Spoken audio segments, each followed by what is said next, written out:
This is going to be a video of Syphon Filter Logan Shadow for PSP. I've been playing this game a lot recently, like on my recent trip, right? Like I've been playing this game a lot, and I really like the, action shooter approach to it, which is very fun.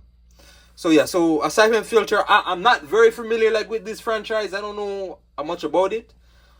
Other than that, visually, it looks similar to like a Splinter Cell or like some sort of one of those older Metal Gear Solid games, and yeah. Syphon Filter, I believe, goes way back to like the PS1 era, right? So going back to the PS1 era, like you had Syphon Filter games. And you guys might recognize this game like from my top 10 PSP games that's on the list as well. Now this game says made by Sony, so I'm assuming it was a Sony exclusive at some point. I'm not sure. Let me know down below if this was ever for Xbox. And yeah, the name of the game always gets me. Syphon Filter. How do you pronounce it really? I always get mixed up with it. And yeah. So first off, Logan Shadow, right, because it is like a PSP game, it's going to have weird controls. So it's going to have these weird controls.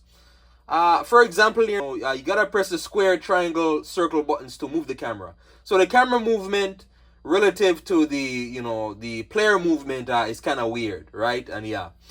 It is actually, if you're used to playing PSP games, especially like from like an action shooter standpoint, it gets easier. Like over time, and yeah. As a result of the weird camera control, sometimes the aiming is gonna be weird. So, for example, you press triangle to look up, circle to look right, square to look left, X to look down, and yeah. So it is kind of confusing, but again, if you play the game more and more, you'll get used to it very easily. Mechanics is pretty solid, right? So like you're mostly like in cover shooting enemies. Enemy waves are coming at you, right? And yeah, but mechanics feel very solid. The climbing, going into cover, right? The movement, right? There is no run button, right? You just move by a default, like you just move and walk, right? And yeah, what makes this game fun and unique and kind of sometimes easy is the visual modes. So these visual scan modes, so basically if you ever played a Splinter Cell game where it uses whether it be an infrared or like ultraviolet kind of visual mode, right? This is the same thing here as well, like these visual goggles.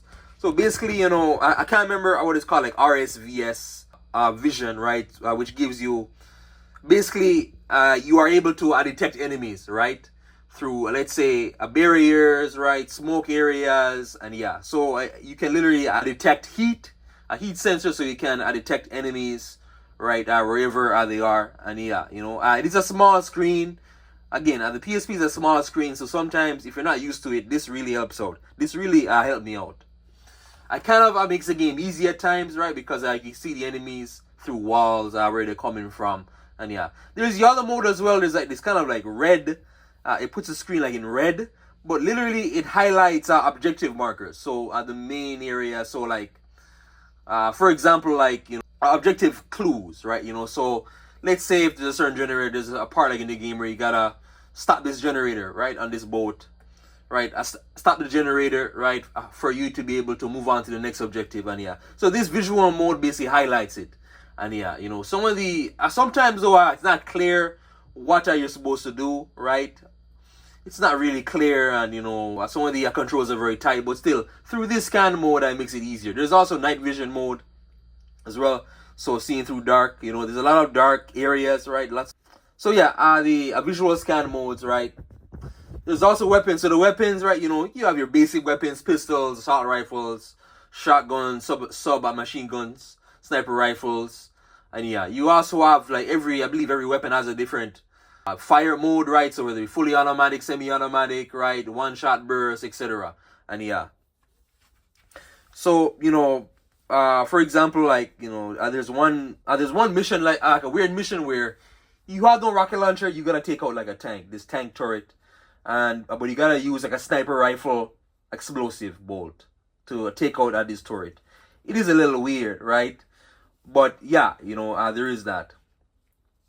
There's also through the playing the game, there's also these bosses as well. For the most part, like you're fighting enemy soldiers or terrorists, right, or enemy military men, right? So you're mostly shooting enemies, but there's some enemies that are more buffed up, like the main boss, like on a level. It's not really much a boss. It's just they're very easy to take out, right?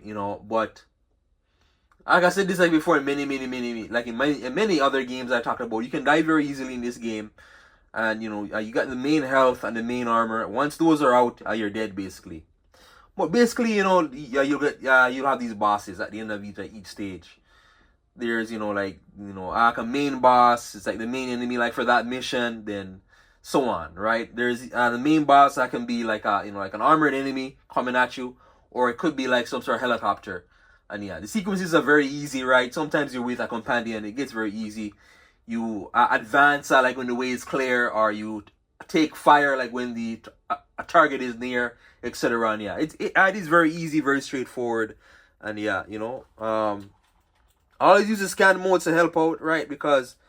But like with bosses though, their health bars are always like on. It's always clear where they are, right? Some bosses are the very strategic, so they will follow you around and shoot you, and you will die. And yeah, so there's gonna be QTE moments, QTE where there be a takedown animation, a quick takedown animations of somebody where you gotta press triangle, right? There's QTE lifting moments, right? So you gotta lift up, let's say, I can't remember what was it again. You have to move a gate or lift up a door, or whether it be you're moving a vault, right? But yeah, so lifting moments through these QTE where you gotta smash a button prompt where X shows up, triangle or circle shows up, and you gotta press it. And yeah. The mission structure, going back to the missions are basically, you get, what was it, part 1, 2, 3, 4, 5, 6, 7, I believe, and each part has a different sub part to it, right? And once you finish that, you're on to the next level mission. And yeah, but like yeah, Logan Shadow, there's also intel gathering as well. I didn't look much at the bonus part. I believe there is a bonus after the game. I can't remember what. I'm not sure if there's a multiplayer to the game. Very decent graphics too as well. The graphics are pretty decent for the PSP, right? In the characters, the design, it looks almost exactly like Resistance Retribution. It's like they use the same team, like visual team, to make this game. Right? If you played Resistance Retribution, like it's like similar game to this third-person shooter. Very similar game in style, action, and yeah. But almost a very very very similar after this one. So yeah, Syphon filter Logan Shadow. Again, please like, share, subscribe. I share the video all over. Check out my recent videos. Thanks for watching.